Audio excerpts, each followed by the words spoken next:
بسم اللہ الرحمن الرحیم۔ السلام علیکم ورحمۃ اللہ وبرکاتہ۔ علامہ ابن قیم رحمۃ اللہ علیہ اپنی کتاب روضۃ المحبین و نصرۃ المشتاقین میں لکھتے ہیں کہ حضرت عمر فاروق رضی اللہ تعالیٰ عنہ روزانہ صبح کی نماز کے بعد حضرت ابوبکر صدیق رضی اللہ تعالیٰ عنہ کو غائب پاتے۔ وہ دیکھ رہے تھے کہ ابوبکر رضی اللہ تعالیٰ عنہ نماز کی ادائیگی کے لیے تو باقاعدگی سے مسجد میں آتے ہیں، مگر جو ہی نماز ختم ہوئی وہ چپکے سے مدینہ کے مضافاتی علاقوں میں ایک دیہات کی طرف نکل جاتے ہیں۔ کئی بار ارادہ بھی کیا کہ سبب پوچھ لیں، مگر ایسا نہ کر سکے۔ ایک بار وہ چپکے سے حضرت ابوبکر صدیق رضی اللہ تعالیٰ عنہ کے پیچھے چل دیے۔ حضرت ابوبکر رضی اللہ تعالیٰ عنہ دیہات میں جا کر ایک خیمے کے اندر چلے گئے۔ کافی دیر کے بعد جب وہ باہر نکل کر واپس مدینے کی طرف لوٹ چکے تو حضرت عمر رضی اللہ تعالیٰ عنہ اس خیمے میں داخل ہوئے۔ کیا دیکھتے ہیں کہ خیمے میں ایک اندھی بڑھیا دو چھوٹے چھوٹے بچوں کے ساتھ بیٹھی ہوئی ہے۔ حضرت عمر رضی اللہ تعالیٰ عنہ نے بڑھیا سے پوچھا، اے اللہ کی بندی، تم کون ہو؟ بڑھیا نے جواب دیا، میں ایک نابینا اور مفلس نادار عورت ہوں۔ ہمارے والدین ہمیں اس حال میں چھوڑ کر فوت ہو گئے ہیں کہ میرا اور ان دو لڑکیوں کا اللہ کے سوا کوئی اور آسرا نہیں ہے۔ حضرت عمر رضی اللہ تعالیٰ عنہ نے پھر سوال کیا، یہ شیخ کون ہے جو تمہارے گھر میں آتا ہے؟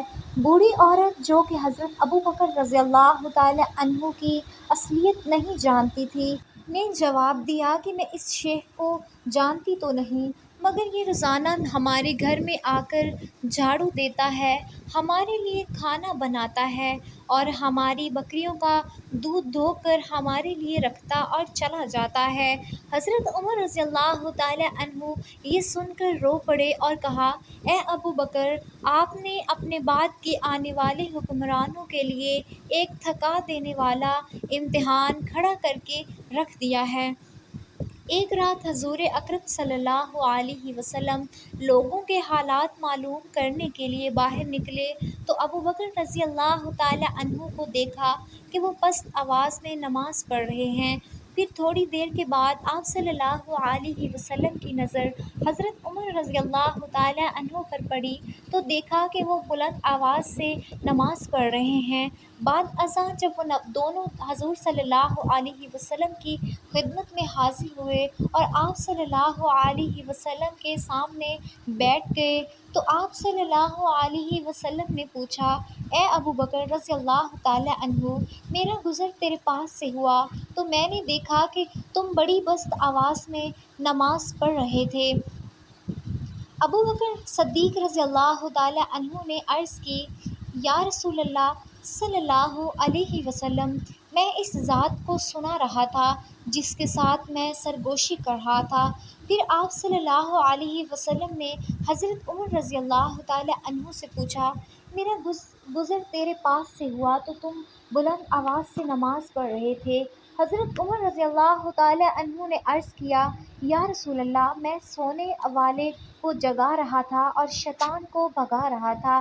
اس پر حضور اکرم صلی اللہ علیہ وسلم نے خوشی کا اظہار کرتے ہوئے اور ان کو اعتدال کی تعلیم دیتے ہوئے فرمایا، اے ابوبکر رضی اللہ تعالیٰ عنہ، تم اپنی آواز کو بلند کرو، اور اے عمر رضی اللہ تعالیٰ عنہ، تم اپنی آواز قدرے پست کرو۔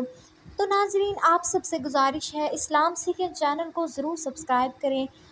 اپنا خیال رکھیے، اپنے پیاروں کا خیال رکھیے۔ اللہ حافظ۔